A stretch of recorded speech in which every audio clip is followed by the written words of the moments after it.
इस वीडियो में आप सभी को हम लेकर उपस्थित हुए आप सभी के सामने द्विघात समीकरण 2 नंबर का प्रश्न दो जो इस प्रकार के क्वेश्चन हर एक साल पूछता है।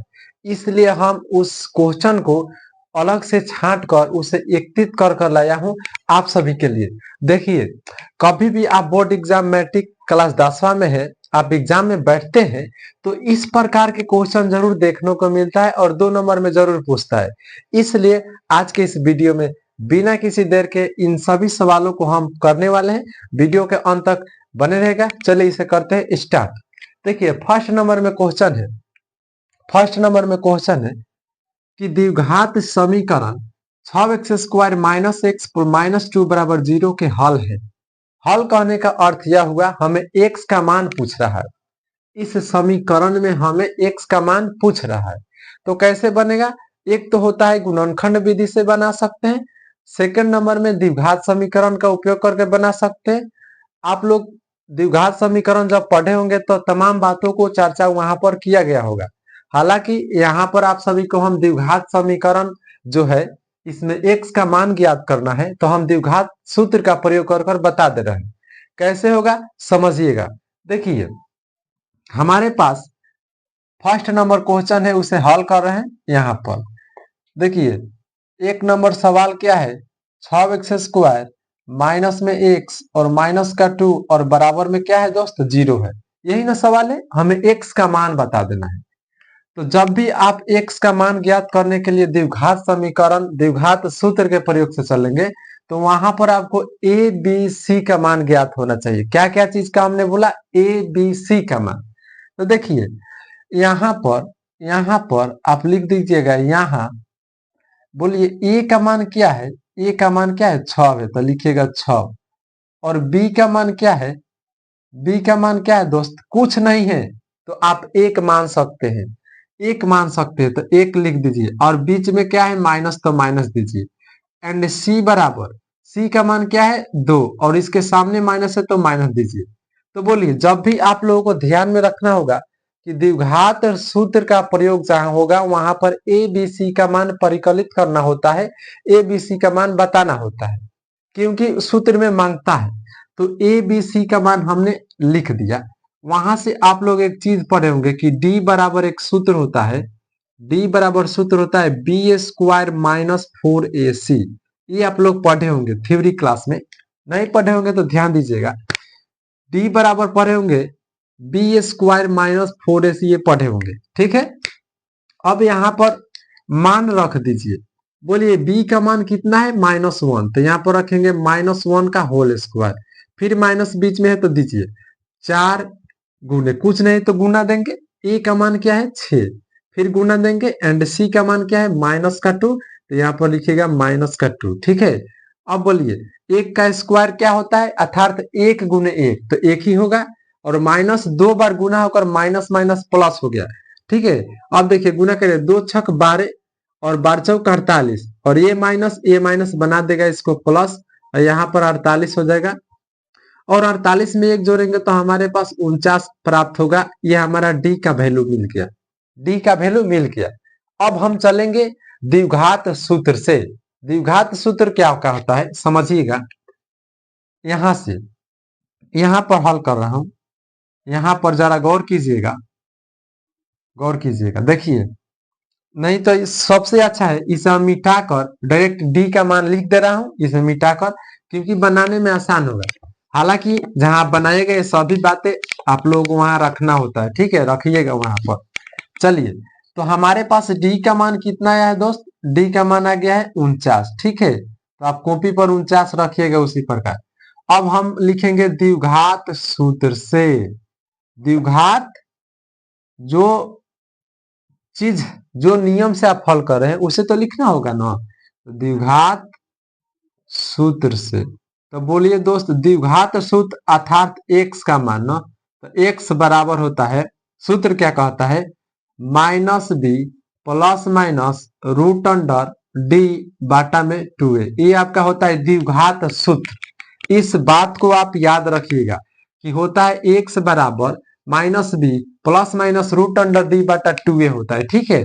अब यहाँ पर केवल मान रख दीजिए, मान रखिए -b पहले बी का मान क्या है, बी का मान क्या है अभी यहाँ पर निकाले थे, देखिए ए का मान 6 है, बी का मान -1 है और सी का मान -2 है, ये निकाले थे अभी, ठीक है। तो बोलिए माइनस बी, बी का मान क्या है -1, तो यहाँ पर रखेंगे -1 और सूत्र का माइनस, तो यहाँ पर माइनस लगा दीजिए, फिर देखिए plus minus root under, D का मान हमने क्या निकाला है 49 49, तो यहाँ पर रख दीजिए 49 और बांटा दीजिए 2 गुने, ए का मान कितना है, ए का मान 6 है, तो यहाँ पर रखेंगे 6। अब इसी को हल कर दीजिए, एक्स का मान निकल जाएगा, तो देखिए ये हो जाएगा माइनस माइनस क्या हो जाएगा प्लस, और फिर प्लस माइनस देंगे और इसका वर्गमूल क्या होता है 49 का वर्गमूल 7 होता है, तो यहाँ पर लिख दीजिए 7 और बाटा में 2 छक्का कितना हो जाएगा 12। अब देखिए यहां से ध्यान दीजिएगा, दो मान हमारे पास दो मान निकल कर आएगा, एक आएगा प्लस वाला वैल्यू, एक आएगा माइनस वाला वैल्यू, तो यहाँ पर लिख लीजिएगा धनात्मक, धनात्मक अर्थात हम प्लस वाले वैल्यू को पहले रख रहे हैं, तो प्लस वाले हम माइनस को यहाँ से हटा देंगे, तो लिखेंगे 1 + 7 और बाटा में 12, ठीक है। तो ये जोड़ देंगे तो कितना हो जाएगा 7 1 8, 8 बाटा 12 हो जाएगा। अब इसे चाहेंगे तो यहाँ से आप इसका सरलतम रूप लिख सकते हैं, लिख दीजिए 4 दूना का 8 और 6 दूना का 12, इसको और भी काट कर लिख सकते हैं, 2 दूना का 4 और 3 दूना का 6, तो 2/3 प्राप्त हुआ। और ऋणात्मक के लिए लिख दीजिएगा, ऋणात्मक के लिए, ऋणात्मक के लिए तो लिखेंगे 1 और ये हम प्लस ले लिए तो एक बार माइनस लेंगे, 1 - 7 बाई कितना हो जाएगा 2 छक 12, यहाँ पर 12 है तो 12 दीजिए। अब एक में से 7 जाएगा, नहीं जाएगा, तो 7 में से घटा दीजिए, तो 7 में से 1 गया 6 और ये माइनस में है तो माइनस लगा दीजिए, बाटा का 12। अब इसे काट दीजिए, कितना बार में कट जाएगा, ये कट जाएगा आपका जानते हैं 1 छक्का और 2 छक्का, -1/2, तो 2 मान प्राप्त हो गया हमारे पास, 2/3 -1/2। तो इस प्रकार से आप द्विघात समीकरण को द्विघात सूत्र से बना सकते हैं डी का मान निकालकर, ठीक है। तो कोई भी इक्वेशन इस प्रकार से आप हल कर सकते हैं द्विघात समीकरण से, ठीक है। तो देख सकते हैं यह हमारा हल हो चुका है। अब इसे मिटाकर हम सेकेंड नंबर प्रश्न को देखते हैं कि वो प्रश्न कैसे बनेगा, ठीक है। चलिए इसे मिटा देते हैं, इसे मिटाकर सेकेंड नंबर प्रश्न को देखते हैं कैसे बने। 2 नंबर में यह प्रश्न आप लोगों को जरूर पूछेगा और 2 नंबर में भी पूछ सकता है, ऑब्जेक्टिव में भी पूछ सकता है। चलिए 2 नंबर क्वेश्चन क्या है पढ़िएगा, बोल रहा है कि P के मान ज्ञात करें जिसके लिए मूल समान हो। यहाँ पर जरा गौर कीजिएगा, हमारे पास बोला है मूल समान होने के लिए, तो पहले नंबर में इक्वेशन जो दिया है उसे आप यहाँ पर लिख लीजिए। 2 नंबर क्वेश्चन का इक्वेशन दिया है 3x² - 5x और प्लस का p बराबर में 0, यही ना दिया है। तो इसमें भी जब भी मूल समान वास्तविक असमान पूछता है तो उसमें भी a b c का मान परिकलित कर लीजिएगा। तो यहाँ पर बोलिए a का मान क्या है, तो a का मान है 3, तो लिख दीजिए 3। b का मान क्या है, तो b का मान है 5 और माइनस है तो माइनस लगा दीजिएगा। एंड c का मान क्या है p है, तो यहाँ से आप लोग निकाल लीजिए d बराबर सूत्र होता है d बराबर b² - का 4ac। अब यहाँ पर मान रखिए b का मान क्या है -5, तो b के जगह पर -5 का होल स्क्वायर कर देंगे और माइनस का 4 गुने, a का मान 3 है तो यहाँ पर लिखिए 3 एंड c का मान p है तो p लिखिए। अब बोलिए 5 का वर्ग कितना होगा 25, क्योंकि 5 को 2 बार गुना किया जाए और माइनस चिन्ह को 2 बार गुना करेंगे तो पॉजिटिव अर्थात प्लस हो जाएगा, माइनस का 4 का कितना हो जाएगा 12p। अब जरा गौर कीजिएगा, क्वेश्चन किया है कहा है मूल समान होने के लिए। मूल समान कब होता है, जब d बराबर 0 होता है, अर्थात जो d का मान होता है उसे आपको 0 के बराबर ले लेंगे तो कहा जाता है मूल समान हो गया। तो d के मान को शर्त क्या कहता है, अब लिख लीजिए, इसलिए मूल समान होने के लिए शर्त क्या होता है, मूल समान होने के लिए, मूल समान होने के लिए शर्त होता है d बराबर 0, ठीक है। d के मान को 0 के बराबर लेना है, तो हम तो डी के मान क्या निकाल कर रखा है 25 माइनस 12 पी। तो डी के जगह पर रखेंगे 25 माइनस 12 पी और बराबर में 0 रख दीजिएगा। तो ये इक्वेशन हो गया। अब इसे हल कर लीजिए। अब इसे हल कर लीजिए तो लिखेंगे 25 बराबर बराबर में क्या है 0, ये इधर आएगा तो प्लस में कितना हो जाएगा 12 पी। अब हल कर लीजिए तो 25 बराबर में 12 पी, तो पी बराबर केवल आ गया 25 अपन अर्थात 12। तो पी का मान आ गया 25/12 अर्थात पी का मूल समान कब होगा 25/12 रखने से। ठीक है, तो इस प्रकार से आप पी का भी मान ज्ञात कर लीजिए। 2 नंबर क्वेश्चन बन गया। चलते हैं तीसरा नंबर क्वेश्चन को हल करने। इसे मिटा देते हैं। चलिए तीसरा नंबर क्वेश्चन क्या कह रहा है कि द्विघात समीकरण एक्स स्क्वायर प्लस में 4x प्लस में 1 के विविक्तर ज्ञात करें। विविक्तर कहने का अर्थ हुआ विवेचक। क्या विवेचक अर्थात डी का मान केवल ज्ञात कर देना है। बहुत ईजी है। देखिए 3 नंबर क्वेश्चन का समीकरण क्या दिया है, दिया है एक्स स्क्वायर प्लस का 4x प्लस में 1 बराबर में 0। इसका विवेक्तर ज्ञात करना है अर्थात विवेचक। तो ए का मान बताइए 1 है, बी का मान क्या है 4 है और सी का मान क्या है 1 है। तो चूंकि हम जानते हैं कि डी बराबर होता है बी स्क्वायर माइनस का 4ac, यही ज्ञात करना है ना, इसी को कहा जाता है विवेचक। ठीक है, तो बी का मान क्या है 4, तो 4 का स्क्वायर माइनस 4 गुने ए का मान क्या है 1, सी का मान क्या है 1। तो बोले 4 का वर्ग 16 माइनस 4 में 1 से गुना 4, 16 में से 4 घटाएंगे 12। तो विवेचक हमारे पास क्या गया 12 हो गया। ऑप्शन में 12 दिया होगा, मार सकते हैं ऑब्जेक्टिव में। ठीक है, तो इस प्रकार से हम 3 नंबर भी क्वेश्चन को हल कर दिए। अब चलते हैं चौथा नंबर प्रश्न कैसे बनेगा उसे देख लेते हैं। चौथा नंबर क्वेश्चन है समीकरण x प्लस 1 बटा एक्स बराबर में 3 के मूल ज्ञात करें। मूल हल मतलब हल निकालना है। ठीक है, देखिए कैसे बनेगा। चौथा नंबर क्वेश्चन है x प्लस में 1 बटा एक्स बराबर में 3, यही ना क्वेश्चन है। इसमें जरा गौर कीजिएगा, यहाँ पर 1 मानकर एलसीएम लीजिए तो 1x का एलसीएम नहीं निकलेगा तो गुना कराएंगे तो x एलसीएम आएगा। ठीक है, तो इसमें भाग देंगे नहीं कटेगा तो x बचेगा। x बचेगा नहीं कटेगा तो यहाँ पर गुना कराएंगे तो x होगा। x में 1 से गुना करेंगे तो एक्स स्क्वायर होगा प्लस ये एक बार में कट जाएगा तो 1 में 1 से गुना 1 बराबर में क्या है 3 है। अब इसे हल कीजिए। अब यहाँ पर नीचे 1 मारकर क्रॉस गुना करें तो 1 में इतना से गुना होगा तो यही ना होगा और बराबर में 3 में 1 से गुना 3x। अब इसको उतार लीजिए एक्स स्क्वायर, ये प्लस में है इधर आएगा तो क्या हो जाएगा माइनस का 3x और प्लस में क्या दिख रहा है 1 बराबर 0 मान सकते हैं। अब यहां से आप इसका गुणनखंड ज्ञात कर सकते हैं, द्विघात सूत्र से भी बना सकते हैं। द्विघात सूत्र से बना लीजिए। बोलिए a का मान क्या है 1, b का मान क्या है -3 और c का मान क्या है 1। तो लिख लीजिए d बराबर बी स्क्वायर माइनस 4ac। आप लोग जरा गौर कीजिएगा, जहां भी द्विघात समीकरण का प्रयोग होगा वहां पर d बराबर बी स्क्वायर माइनस 4ac का मान निकालना है। ठीक है, तो बोलिए b का मान क्या है तो -3 का होल स्क्वायर माइनस 4 गुने a का मान 1, c का मान 1। हल कीजिए 3 का स्क्वायर 9 माइनस 4 में 1 से गुना 1। अब बोले 4 में 9 में से 4 गया 5, तो d का मान हमारे पास क्या आ गया 5 आ गया। तो इसे मिटाकर अब हम द्विघात सूत्र लिख देते हैं। चलिए याद रखिएगा d का मान 5 आया है तो इसे हम मिटाकर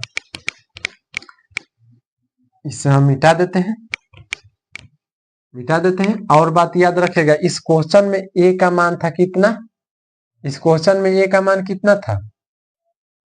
देखिए दिक्कत होगा a का मान नहीं पता होगा तो हल कीजिए। एलसीएम लिए थे तो x हुआ था तो यहाँ पर आया था एक्स स्क्वायर प्लस में 1 और बराबर में 3 गुना कराए थे नीचे 1 मानकर, तो एक्स स्क्वायर प्लस में 1 बराबर में 3x सब पता चल जाएगा। देखिए a का मान हमारे पास है 1, b का मान कितना है +1 और c का मान b का मान -3, ये उधर जाएगा तो -3 और c का मान 1। ठीक है, अब देखिए d का मान क्या निकाले थे हम, d का मान निकाले थे इस क्वेश्चन में d का मान निकाले। देखिए d का मान बी स्क्वायर माइनस 4ac सूत्र होता है तो b बा कितना दिया -3 का स्क्वायर -4 गुने 1 गुने 1 तो 9 माइनस 4 5 निकाले थे। देखिए 5 आया था डी का मान। चलिए तो 5 आया था तो हम अब द्विघात सूत्र लिखते हैं अर्थात एक से लिखते हैं। तो एक से बराबर सूत्र क्या होता है जरा गौर कीजिए। Minus b plus minus root under d बाटा में 2a, यही सूत्र होता है। डी का सूत्र जहां द्विघात समीकरण का सूत्र लिखना होता है, द्विघात सूत्र से बनाइएगा, वहां पर लिखिएगा एक्स बराबर minus b plus minus root under d बाटा 2a। अब यहाँ पर मान रखिए b का मान कितना है, b का मान -3 है, तो -3 सूत्र का माइनस लगा दीजिए, plus minus root under D का मान क्या निकाले हैं 5 और बाटा में 2 गुने एक का मान 1, एक का मान 1। हल कीजिए, माइनस माइनस हो गया प्लस तो हो गया 3 प्लस माइनस रूट अंडर 5 बाटा में 2, यही आपका आंसर हो गया। आप इसे चाहेंगे तो इस प्रकार भी लिख सकते हैं, इसी आंसर को आप ऐसे भी लिख सकते हैं 3 प्लस रूट 5 बाटा 2 कोमा 3 माइनस रूट 5 बाटा 2। या तो आप इस आंसर को लिखिए या तो इस आंसर को लिखिए, दोनों आंसर सही होगा। अब वहां पर देखिएगा ऑप्शन में क्या दोनों प्लस माइनस को अलग कर दिया है या प्लस माइनस को इकट्ठा कर दिया है। ठीक है, तो यह हमारा चौथा नंबर भी प्रश्न हल हो चुका है। अब चलते हैं 5वां नंबर प्रश्न अर्थात अंतिम प्रश्न क्या है, गुणनखंड विधि से हल करना है। बहुत इजी प्रश्न है। तो गुणनखंड विधि से किसी भी समीकरण को हल कर सकते हैं। कैसे, गुणनखंड के नियम से। गुणनखंड विधि पढ़े होंगे 7 क्लास में भी, 7 में 8 में 9th में भी पढ़े होंगे, तो 10th में भी दिया है। देखिए क्वेश्चन है एक्स स्क्वायर प्लस में 4x प्लस में 4 बराबर में 0, वही ना है। तो गुणनखंड विधि यही कहता है, इसमें इसमें मल्टीप्लाई करा दीजिए, तो हमारे पास क्या आ गया 4x स्क्वायर। इस एक्स स्क्वायर को गोली मारिए, हमारे पास 4 आया। 4 को ऐसे तोड़ना है कि गुना करने पर 4 आना चाहिए और जोड़ने घटाने पर भी 4 आना चाहिए। ठीक है, तो 4 को तोड़ दीजिए तो टूटेगा 2 गुने 2 में, 2 को 2 में 2 जोड़ेंगे तो 4 प्राप्त आ जाएगा और 2 में 2 से गुना करेंगे तो 4 प्राप्त आ जाएगा। तो हमारे पास ये फैक्टर टूटा 2 गुने 2 में, तो इसके प्लेस पर इसको लिख देंगे। तो लिख दीजिए एक्स स्क्वायर को इसी प्रकार उतार दीजिए, 4x के प्लेस पर क्या लिखेंगे 2x प्लस में 2x और इधर क्या बचा है प्लस में 4 बराबर में 0। देखिए 2 दूना का 4 और 2 में 2 से गुना करेंगे तो 4, x में 1 से गुना करेंगे तो 4x स्क्वायर आ नहीं गया। अब कॉमन ले लीजिए, 2 गो x है तो 1 गो x बाहर गया तो यहाँ पर 1 बच गया, प्लस में x वहां गया तो 2 यहाँ बचा, प्लस में यहाँ से 2 कॉमन लेंगे तो x बच गया, मगर 2 में 4 से भाग देंगे 2 बार में कटेगा, बराबर में क्या है 0। अब देखिए सेम सेम वालों को एक जगह लिख लीजिए, तो x प्लस 2 एक बार लिख लेंगे और इसको एक बार लिख लीजिए, तो x माइनस प्लस है तो प्लस देंगे 2 बराबर में 0। अब एक एक करके लिख लीजिएगा, यदि x प्लस 2 बराबर 0 तो x का मान माइनस में आ जाएगा, इसका भी मान वही आएगा। यदि x प्लस 2 बराबर 0 तो x बराबर -2, अर्थात इस समीकरण को हमने भी हल कर दिया।